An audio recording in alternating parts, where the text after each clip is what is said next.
झारखंड सरकार द्वारा जारी छठ पूजा को लेकर दिशा निर्देशों पर जहां लोगों में विरोध देखा जा रहा है, वहीं चंदनक्यारी विधानसभा क्षेत्र के विधायक अमर बावरी ने भी सरकार पर निशाना साधते हुए सरकार को छठ महापर्व के दिशा निर्देश पर पुनर्विचार करने की बात कही है। विधायक बावरी ने कहा कि बिना तालाब और नदियों पर जाए लोगों का यह पर्व सफल नहीं हो सकता। इसलिए सरकार कोरोना वायरस का हवाला देकर जो निर्देश जारी कर रही है वह सरासर गलत है। देखिए, जिस तरह से इस लोक आस्था के महापर्व छठ के प्रति जो गाइडलाइन आई है कोविड-19 का बहाना बना करके, वो समझ से परे है और कहीं ना कहीं मुझे लगता है कि ये सरकार जो है इस लोक आस्था के ऊपर चोट पहुंचाने का काम कर रही है।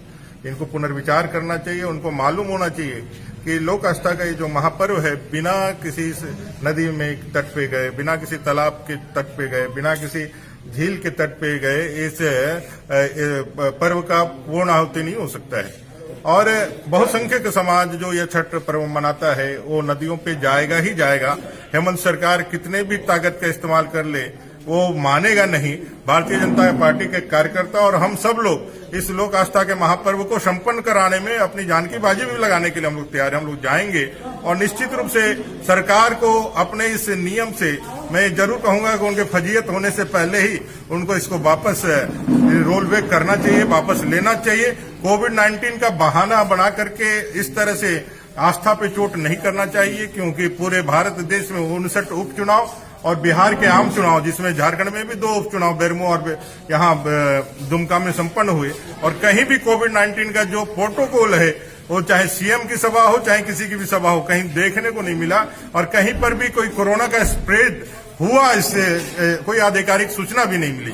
इसलिए इसको बहाना बना करके लोक आस्था पे चोट पहुंचाने की जो मानसिकता है, उस मानसिकता से पीछे हटना चाहिए। और मुझे लगता है कि हेमंत जी की सरकार को छठ महापर्व के ऊपर जो गाइडलाइन दिया है उसको वापस लेते हुए छठ घाटों की सफाई और उनके सुंदरीकरण का दिशा निर्देश देना चाहिए, ताकि इस लोक आस्था के महापर्व को जो विशुद्ध रूप से शुद्ध भी है और जो इस संसार में प्रकट देव व सूर्य देव की आराधना है, उसका ये पर्व मना करके लोग ऐसे कोरोना संकट से भी निकलने का काम करेंगे और अपने झारखंड और देश की समृद्धि की कामना भी करेंगे।